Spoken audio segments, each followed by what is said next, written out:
A couple of superheroes have touched down, capes and all, at the Addison Gallery of American Art. For roughly 80 years, Superman and Wonder Woman have held the country in their thrall, having been born into times that needed them for their powers of truth and justice. Now the Addison is taking stock of that hero worship. This is where it all began, this first issue of Superman, where we meet a broad-shouldered, square-jawed man who could fly. He was just a character in a comic, but it was 1938, and the nation, in the grips of the Great Depression, needed him. He is from Krypton, crash lands in middle America in Kansas, is adopted by these two farmers, and he grows up to be the sort of big blue Boy Scout that we know him as, right? Stands for good and justice in the American way. 3 years later, in the midst of World War II, Wonder Woman arrived in comics, a female superhero of seemingly unstoppable force and courage. Wonder Woman is an Amazon from Themyscira, an island off the Mediterranean, and she comes to the United States and is right off the bat part of the American military and is part of these sort of principles that the U.S. stands for. No matter the conflict or the test, the pair seem indestructible and immortal. Same goes for their place in real life. Now, some 80 years on, they are gods in American culture. Alejo Benedetti is the curator of Men of Steel, Women of Wonder. They are the sort of Zeus and Hera of American mythology. And so in that way, many artists turn to them because they understand that they're a fantastic platform upon which to speak about a whole host of different concepts. The exhibition at the Addison Gallery of American Art puts Superman and Wonder Woman up on the altar and up for debate. Judith Dolkart is the museum's director. Superman and Wonder Woman and others stood for truth, justice, and the American way.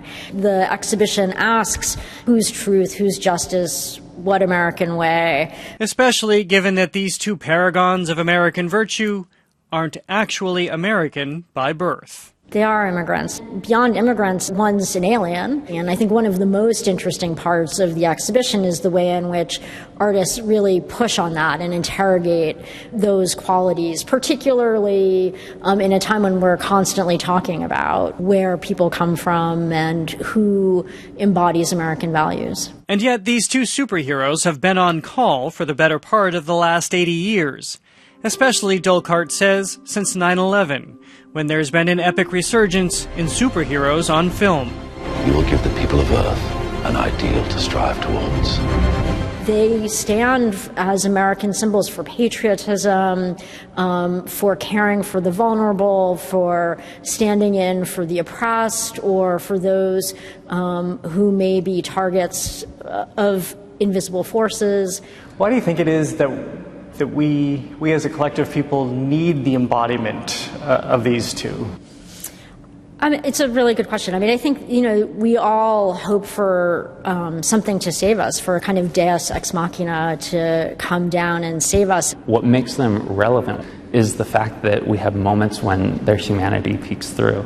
That is why we still care about them. That is why we can connect with them. Why just donning their costumes amplifies how we appear and even who we are, regardless of race, sex, or age, as we find in this painting by Jason Yermosky. His grandmother lived with Alzheimer's. He says, my grandmother would wake up and she would face down this terrible disease, and she would do this with bravery, and she would do this with dignity. The exhibition shows us, kryptonite aside, there are no limits to what Superman and Wonder Woman can do or embrace. I think about the work of Rich Simmons. What is completely true is that Superman is still Superman, and his sexual orientation does nothing to change his ability to perform his job, and that becomes a premise upon which we can more broadly think about how anybody's sexual orientation does nothing to change their ability to perform their job or exist out in the world. Speaking of worlds, you'll find Superman's here, or at least Kandor, capital city of his home planet Krypton, which he shrunk and shielded,